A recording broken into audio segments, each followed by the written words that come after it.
कुछ परिचय दिया था। फिर हम जो बोध गया में उतरे और आजकल हम बोध गया में चल रहे हैं लगातार। ये 5वां सप्ताह चल रहा है। पहले सप्ताह में बोधि वृक्ष के नीचे हम थे, किस प्रकार से सिद्धार्थ से बुद्ध बने, और एक सप्ताह वो वहां पर उस संबोधि का अनुभव लेते रहे, उसका आनंद लेते रहे और पूरी तरह से अपने में समाहित करते रहे। उसके पश्चात दूसरे सप्ताह में वो, अगर आप बोध गया में गए होंगे तो आपने देखा होगा, अनिमेष पलक,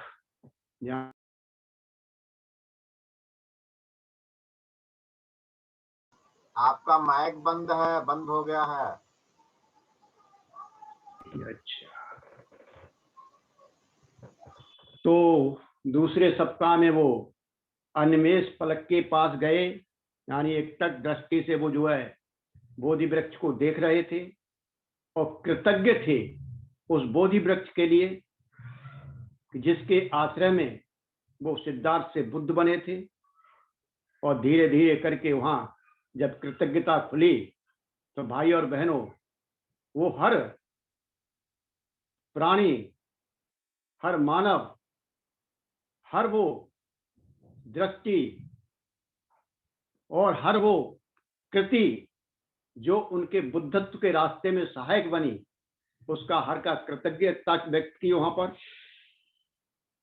और आपको उसमें बताया गया था कि वो जो है वहां पर ब्रह्म विहारों का पूरा अभ्यास कर रहे थे। मैत्री, करुणा, मुदिता, उपेक्षा, और साथ साथ इस कृतज्ञता की जड़ में से जो श्रद्धा निकल रही थी, तो बहुत ही बड़ी श्रद्धा के साथ वो जो है वहां पर अवलोकन कर रहे थे बोधि वृक्ष का।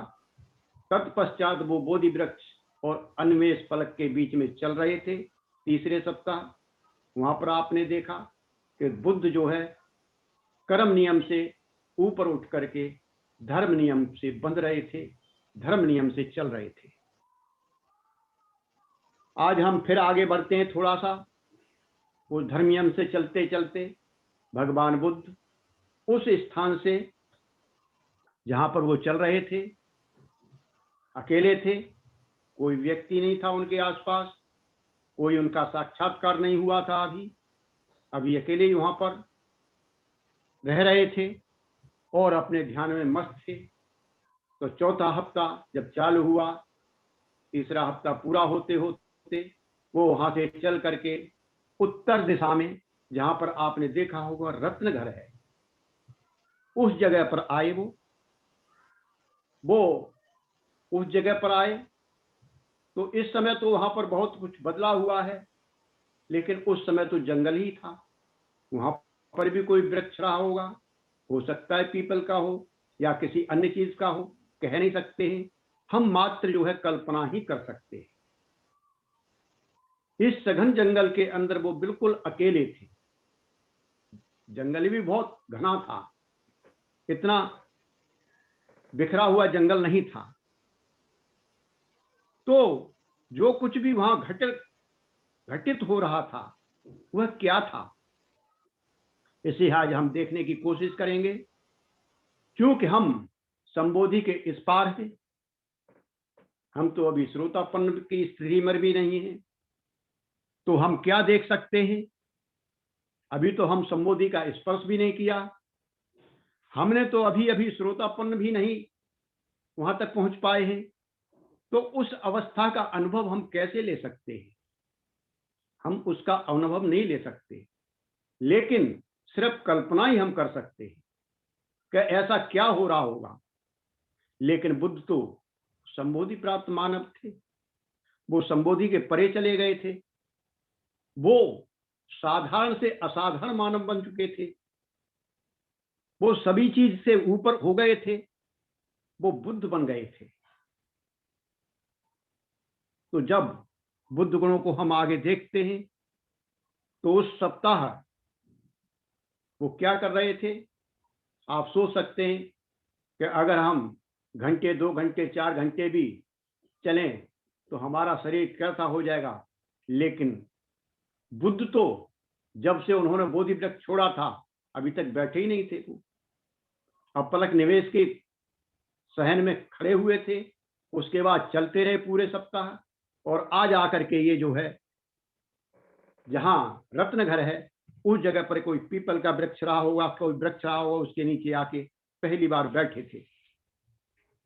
तो तब वहां जब बैठे तो क्या देख रहे हैं वहां पर, वो जो है ध्यान मग्न हो गए, और ध्यान भी इतना गंभीर कि जिसकी कोई पराकाष्ठा नहीं थी, जिसकी कोई माप नहीं थी। बुद्ध क्या देख रहे हैं वहां पर कि बुद्ध चारों तरफ से रत्नों से घिरे हुए, वहां चारों तरफ जिधर भी उनके ध्यान में नजर जाती है तो रत्न ही रत्न भरे पड़े हैं। जिस भी पेड़ के नीचे बैठे थे वो ध्यानस्थ हो गए थे। वहां जहां भी जो है जिधर भी देखते हैं वहां विभिन्न प्रकार के रत्न हैं और परिपूर्ण है रत्न से। उनके चारों तरफ से विभिन्न प्रकार के रत्न फैले पड़े हैं, वो रत्नों से घिरे हुए थे। वे सभी तरह के रत्न वहां पर विद्यमान थे। तो भाई बहनों, आपने रत्नों के बारे में सुना है। रत्न ज्वेल क्या होता है? ये बहुत ही कीमती होता है, इसकी कोई कीमत नहीं होती। हमारे यहाँ पर एक हीरा था, बहुत बड़ा और परिशुद्ध हीरा था, जिसका नाम कोहिनूर था। आज वो जो है ब्रिटेन में, तो ब्रिटेन की रानी है, उसके मुकुट के अंदर लगा हुआ है। और आपने भी कहीं न कहीं हीरे को देखा होगा। हीरा की एक रत्न की एक विशेषता होती है, वो स्वयं चमकते हैं, प्रकाशित होते हैं। हीरा की विशेषता जितना गहरा अंधेरा होगा उतना ही अधिक चमकेगा। तो ऐसे कई रत्नों से हम परिचित हैं।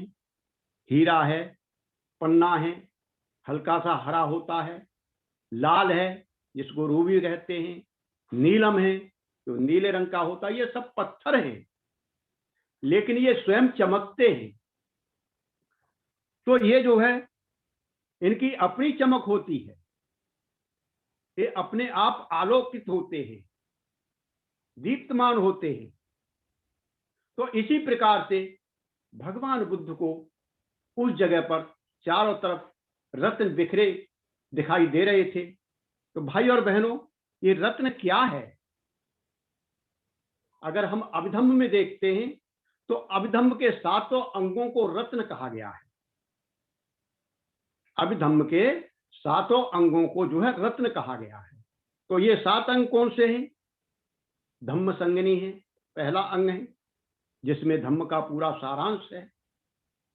विभंग है इसके अंदर, जो इसमें विभाजन या जो है वर्गीकरण है धम्म का। धम्म धातु है, जिसमें तत्वों का ज्ञान है, तत्वों का भ्रम है इसके अंदर। पुग्गल पंयति है, इसमें व्यक्ति की पहचान होती है। इसमें पदनाम आते हैं, श्रोतापन, सकृदागामी, अनागामी, अरहत, इस प्रकार के नाम चलते हैं इसके अंदर। उसके बाद 5वां रत्न है कथा वस्तु। इसमें कुछ विवाद के बिंदु हैं जो धम्म के बारे में हैं। उसके बाद यमक है, ये इसमें जोड़े आते हैं। आपने उसमें देखा होगा, जब आप धम्मपद को पढ़ते होंगे तो पहला जो बग्ग है, यमक बग्ग है, उसमें जोड़े हैं, नकारात्मक और सकारात्मक। और इसी प्रकार से 7वां रत्न जो अभिधम्म का है वो है पत्थना, कारणों की सक्रियता। इनका हम जो है अभिधम्म के अंदर अच्छी तरह से इन 7 रत्नों को पढ़ सकते हैं, देख सकते हैं। अगर इससे भी आगे हम चलते हैं तो भाई और बहनों, अगर हम देखें तो बोधि के जो 7 अंग हैं इनको भी रत्न ही कहा जाता है। इसके अंदर जो संबोधि के अंग हैं, स्मृति है, धर्म विचय है, वीर है, प्रीति है, प्रसब्धि है, समाधि है और उपेक्षा है, इनको भी रत्न ही कहा जाता है। क्योंकि ये ऐसे रत्न हैं जिनसे हम जो है संबोधि प्राप्त कर सकते हैं, हम असाधारण मानव बन सकते हैं, हम बुद्धत्व तक पहुंच सकते हैं। ऐसे रत्न हैं ये, इनकी चमक इतनी है।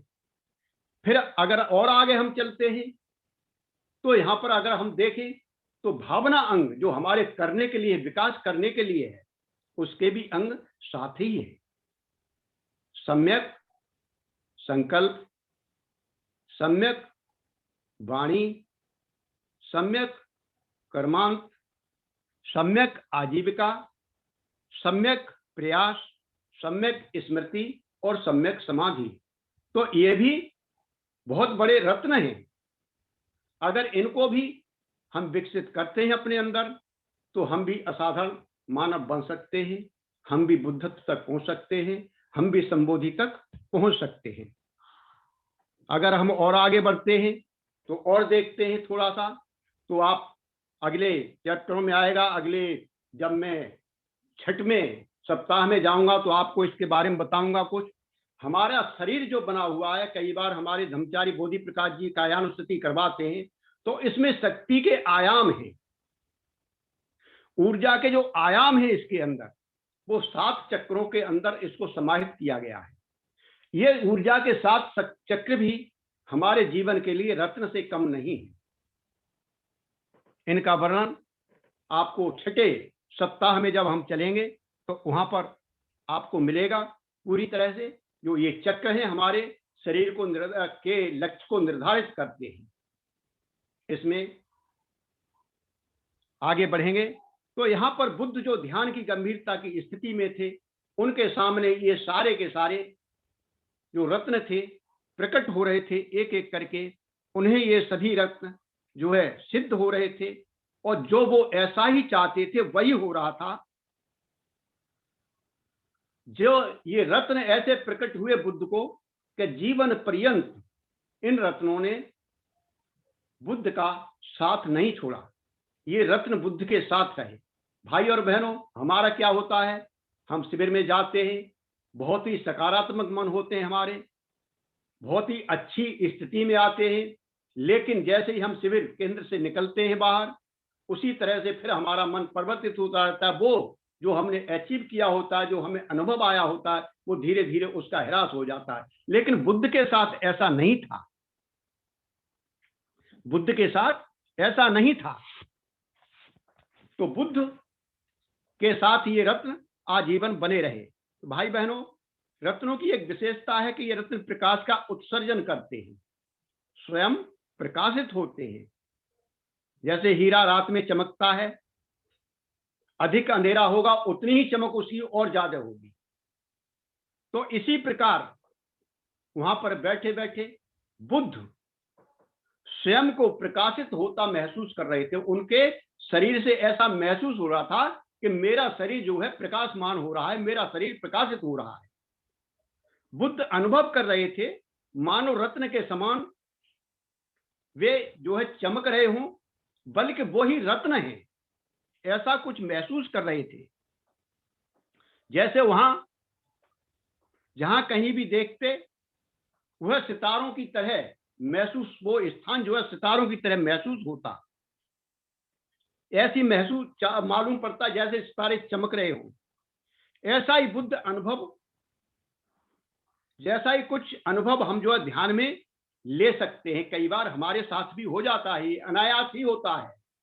जब हम जो है गंभीरतम ध्यान के अंदर पहुंचते हैं, हम भी ऐसा अनुभव ले सकते हैं। भाई और बहनों, हम स्वयं को जागरूकता के उच्च स्तर पर ले जा सकते हैं, उच्चतम स्तर पर ले जा सकते हैं। हमारा मन काफी प्रेरित होता है, बहुत ही ऊंचा होता है। उस समय हमारा मन काफी विशाल होता है। हम ऐसा देखते हैं कि ऐसा तेजस्वी प्रकाश जहां तहां से प्रकाशित हो रहा है। कई बार जब हम साक्य मुनि साधना के अंदर जाते हैं, जो हमारे साथी गए होंगे, जीएफआर के हमारे धर्मचारी साथी गए होंगे, तो वहां पर जब बताया जाता है कि बुद्ध के हृदय से करुणा भरी किरणें या प्रकाश आपकी तरफ आ रहा है, तो आप भी प्रकाशित हो रहे हैं, वहां पर ऐसा आभास होता है। ऐसा अप्रतिम प्रकाश जो बहुत ही सुंदर है, बहुत ही शुद्ध है, बहुत ही विमल है। हम उस प्रकाश से हम स्वयं को तरोताजा महसूस करते हैं। बहुत ही वो प्रेरणादायी होता है। इसका अनुभव वहां बुद्ध ने लिया होगा, ऐसी हम कल्पना कर सकते हैं। वही जो अनुभव बुद्ध को वहां पर हुआ होगा, वे अपने ध्यान में अपनी क्षमताओं का विश्लेषण कर रहे थे। वहां पर अपनी मन की क्षमता का विश्लेषण कर रहे थे। वे अनुभव कर रहे थे अपनी क्षमता का, जो चीजें हमें आगे बढ़ने में बाधक होती हैं। वहां पर देख रहे थे कि मेरे जीवन के अंदर क्या बाधक हो सकता है, क्या रोक सकता है। वो पूरी तरह से, बुद्ध का मन पूरी तरह से इनसे मुक्त था। हम बार बार फंस जाते हैं। तो अभी मैंने आपको बताया कि शिविर के दौरान हमारा मन बहुत ही उच्च अवस्था में होता है, सकारात्मक लिए होता है, सकारात्मकता लिए होता है। हम जो है उसका आनंद लेना चाहते हैं, लेकिन जैसे ही हम शिविर से निकलते हैं तो जो बाधक वस्तुएं हैं, बाधक चीजें हैं, बाधक कृतियां हैं, वो हमारे सामने आ जाती हैं और हमारा मन विचलित हो जाता है। लेकिन बुद्ध के साथ ऐसा नहीं था। उनका मन बहुत ही विशाल था। उनका मन अमर्याद हो चुका था। उनका मन असीम हो चुका था और उनका मन बहुत ही खुला हो चुका था। हमारी धारणाएं अपने आप में तुच्छ और संकुचित होती हैं। हमारे विचार बहुत छोटे होते हैं। हमारी धारणाएं बहुत सिमटी हुई होती हैं, सीमित होती हैं। हम सोचते हैं, क्या सोचते हैं? मैं तो भाई टीबीएम का ब्रह्मचारी हूं, मैं इस जाति से हूं, मैं इस गांव से हूं, मैं इस संप्रदाय से हूं, मैं पुरुष हूं, ये स्त्री है, मैं भारतीय हूं, ये पाकिस्तानी है, ये चीनी है। इस प्रकार से हम सोचते हैं। ये हमारी बहुत ही संकुचित धारणाएं होती हैं। जो ये संकुचित धारणाएं हैं, हमें विकास करने में रोकती हैं। ये बंधन है, हमारे बाधक हैं। ये हमारे संबोधि के रास्ते के आगे नहीं बढ़ने देती। लेकिन हमारा मन तो ऐसा नहीं है। हमारा मन तो ऐसा नहीं है। ये धारणा क्या है? हमारे द्वारा निर्मित है। किसी भी प्राणी के अंदर ये धारणा नहीं होती, लेकिन मानव के अंदर ये धारणा पैदा है, इसलिए ये मानव द्वारा ही निर्मित है। ये जो है सारी धारणाएं क्या है? मानव के द्वारा निर्मित है, हमारे द्वारा निर्मित है। लेकिन हमारा मन तो विशाल है, हमारा मन तो असीम है, इसकी कोई सीमा नहीं है। हमारा मन अपरिमित है, इसको घेरा नहीं जा सकता, इसको बांधा नहीं जा सकता। हमारा मन अमर्याद है, ये सीमा से परे है। कोई बंधन नहीं इसके ऊपर, कहीं भी जा सकता है। तो जो रुकावटें जो ऊपर मैंने बताई हैं, बुद्ध के लिए रुकावटें नहीं थी। ये बुद्ध के लिए रुकावटें नहीं होती।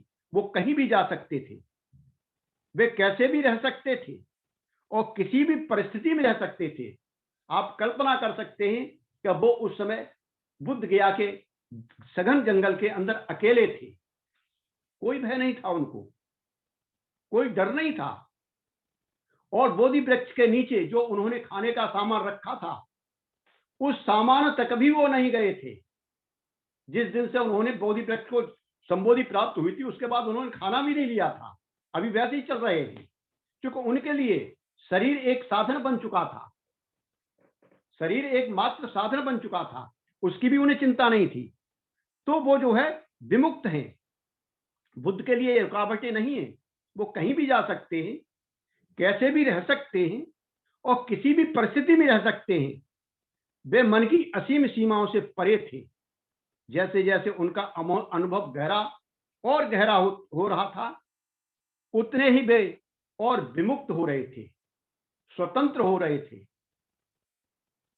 परे जा रहे थे, दूर जा रहे थे। तो वहां एक अप्रतिम ऐसी घटना घट रही थी। भाई और बहनों, बुद्ध महसूस कर रहे थे कि उनका शरीर भी विशेष आभा से प्रकाशित हो रहा है। उनका शरीर भी एक विशेष प्रकाश से आलोकित हो रहा है। यह जैसा है वैसा नहीं है। ये जैसा है वैसा नहीं है। वास्तव में ये क्या है? यह साहित्यिक है। यह एक मानसिक स्तर है। आपने बहुत देखा होगा, हमने बहुत सारे बुद्ध के चित्र देखे हैं जिसके अंदर बुद्ध के शरीर से कुछ रेज निकलती हुई दिखाई देती हैं।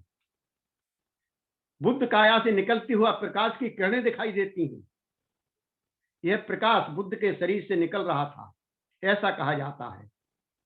भाई और बहनों, अगर आज आप साइंस के स्टूडेंट रहे होंगे तो 9वीं 10वीं क्लास में प्रकाश का विघटन दिखाया जाता है एक प्रिज्म के द्वारा।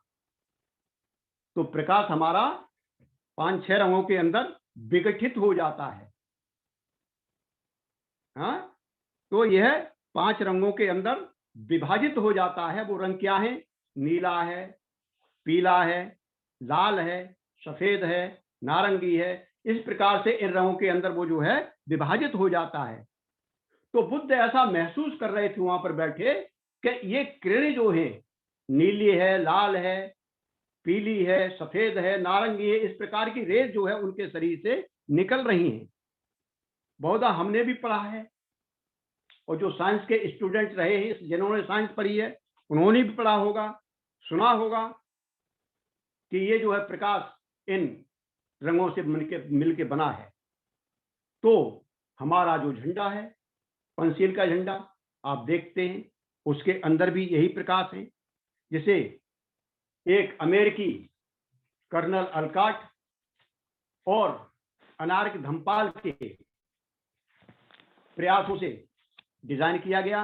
आज हमारा वो धर्म का प्रतीक है।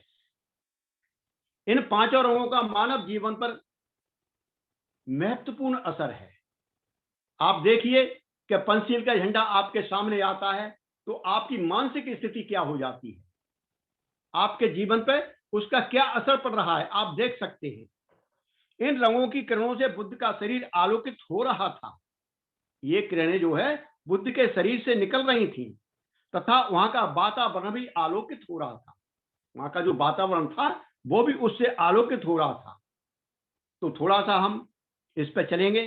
क्या है ये नीले रंग का मतलब? नीला रंग क्या है? ये खुलेपन के लिए है, ये शांति के लिए है, ये मैत्री के लिए है, प्रेम के लिए है, और गहराई लिए होता है। अगर आप समुद्र के किनारे रहते हैं या किसी गहरी नील झील के नीचे पास में रहते हैं तो आप देख सकते हैं जितना पानी का गहराई ज्यादा होगी उतना उसका नीलापन ज्यादा होगा, और जितनी गहराई कम होगी तो उतना ही रंग उसका नीला हल्का होगा। तो ये जो नीला रंग जितना गहरा होता है तो ये जो है आत्मविश्वास के लिए होता है, हमारे आत्मविश्वास के लिए होता है। यह एक बहुत ही महत्वपूर्ण आयाम है बुद्ध के अनुभव का। बुद्ध बहुत ही आत्मविश्वासी थे, उन्हें कोई भी चीज विचलित नहीं कर सकती थी। आप देखते हैं, आपने पढ़ा है, बुद्ध को समझ रहे हैं कि उन पर किसी चीज का कोई असर नहीं होता था। वे कहीं पर भी किसी भी परिस्थिति में खड़े हो सकते थे। वह अपनी बात को, भावनाओं को पूर्ण आत्मविश्वास के साथ कह सकते थे, रख सकते थे। यह उनकी सिंह गर्जना थी, यही उनकी सिंह गर्जना थी। तो भाई और बहनों, यही विश्वास हमारे उद्धारक बोधिसत्व बाबा साहब के अंदर भी झलकता है। बाबा साहब को नीला रंग बहुत प्यारा था।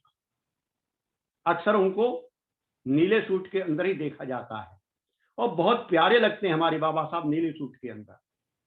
तो वो उस आत्मविश्वास का जो रंग है वो बाबा साहब को बहुत ही पसंद था।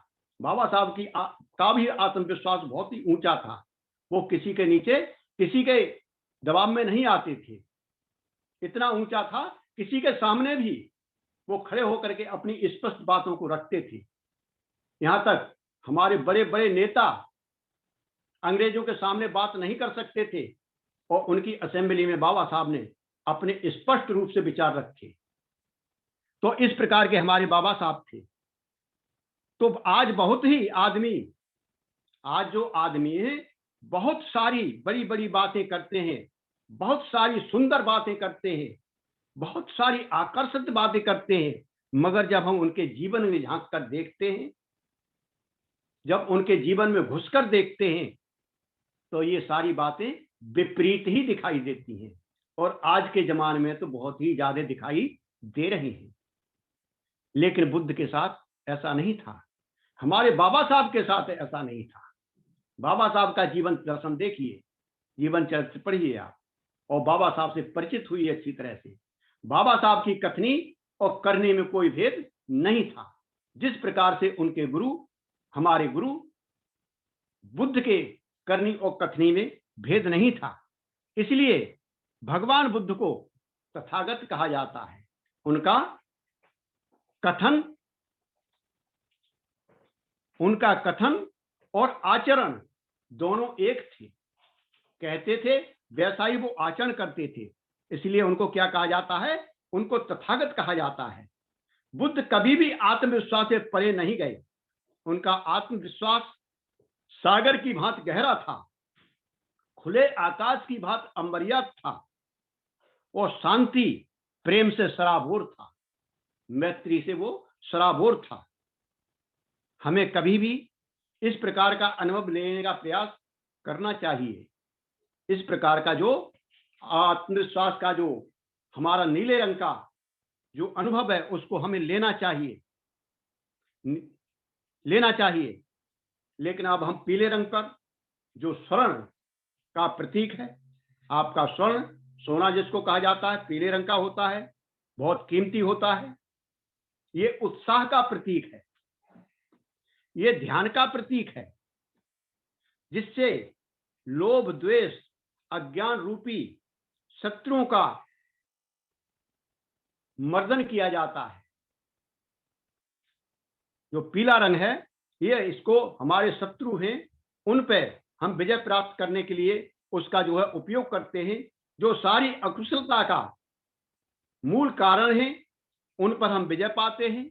बौद्ध धर्म में जितनी भी अकुशलताएं हैं, इन्हीं लोभ, द्वेष और अज्ञान की वजह से आती हैं। बुद्ध ने इनको बहुत ही पीछे छोड़ दिया था। भाई और बहनों, लाल रंग आप जानते होंगे कि लाल रंग ऊष्मा या ताप का प्रतीक है, ये तेज का प्रतीक है, ये समाधि का प्रतीक है। अमिताभ बुद्ध को हम देखते हैं, वो ध्यान मग्न रहते हैं, समाधि में लीन रहते हैं, उनका रंग भी लाल है। यह प्रज्ञा का उत्सर्जक है। समाधि लगेगी तभी प्रज्ञा पैदा प्राप्त होगी, तभी प्रज्ञा आएगी हमारे अंदर, तभी प्रज्ञा पैदा होगी, जिससे बुद्ध चीजों को वास्तविक और सही अस्तित्व को देखते हैं। बुद्ध ने देखा सभी चीजें अनित्य हैं। उन्होंने देखा कि ये सब स्वतः होने वाली क्रिया है, कहीं कोई आत्मा या ईश्वर नहीं है जो इस क्रिया को कर रहा है। सफेद रंग है इसमें, वो हमारी शुद्धता का है, पवित्रता का प्रतीक है। यह प्रतीक है निर्मलता का। बुद्ध का मन निर्मल था, मल रहित था। ये नैतिक शुद्धता को दिखलाता है, नैतिक पवित्रता का प्रतीक है। यह जो नैतिक पवित्रता होती है, बहुत ही गहरी होती है। ऐसी गहरी जहां पर कोई स्व या स्वयं नहीं होता, मैं नहीं होता, मेरा नहीं होता, ऐसा कोई स्वार्थ नहीं होता जिससे अकुशलता बाहर आ जाए। और यह जो नारंगी रंग है, संतरे का कलर, यह त्याग और इच्छा से संबंधित है। यहां हमें उपेक्षा ऐसा भाव जानना चाहिए जिससे बुद्ध पूरी तरह सहज थे, कोई भी बात उन्हें विचलित नहीं कर सकती थी। तो इन सभी पांचों रंगों के मेल से जो बनता है वो प्रकाश होता है। जब ये पांचों मेल, पांचों रंग मिलते हैं तो उससे एक प्रकाश जैसा, सफेद जैसा घेरा बन जाता है, तो वो प्रकाश होता है, क्योंकि इसमें सारे गुण विद्यमान होते हैं। इससे सारा विश्व आलोकित होता है, इससे सारा विश्व आलोकित होता है, और इस प्रकाश से सारे जब सजीव क्रियाशील हो जाते हैं। जितने भी इस प्रकृति के अंदर सजीव हैं, चाहे प्रकृति हो और चाहे जीव हो, जितने भी हैं ये सब क्रियाशील हो जाते हैं। तो बुद्ध वहां पर बैठे इन आभाओं से प्रकाशित हो रहे थे और देख रहे थे, महसूस कर रहे थे कि वे भी उत्पन्न और अस्त हो रहे हैं। ये रंग भी उत्पन्न हो रहे थे और अस्त हो रहे थे। पुराना छूट रहा है और नया आ रहा है। इस प्रकार का प्रतीत समुत्पाद का गहन अनुभव भगवान बुद्ध उस जगह पर कर रहे थे। वहां पर भव चक्र का उन्होंने अनुभव किया, ऊर्ध्वाकार चक्राकार मार्ग का अनुभव किया, गहन चिंतन किया, और आगे चल कर के भाई बहनों उस स्थान को आज जो है रत्न घर के नाम से जाना जाता है। तो मैंने आपको आज भगवान बुद्ध के चौथे सप्ताह के बारे में कुछ बातें बताई हैं। कुछ कमी रह गई हो तो मुझे माफ कर देना। मैं अपनी वाणी को यहीं पर विराम दूंगा। और आज की जो वंदना की बहुत अच्छी थी, मुक्त्यार सिंह जी का बहुत बहुत पुण्यानुमोदन। और जो कुछ बातें हमारे धर्मचारी बोधि प्रकाश जी ने कही वो भी बहुत सुंदर थी। वो सुंदर ही बातें कहते रहते हैं, उनका जितना पुण्यानुमोदन किया जाए कम है। दिल्ली केंद्र का भी बहुत बहुत पुण्यानुमोदन है कि जिन्होंने मुझे मौका दिया।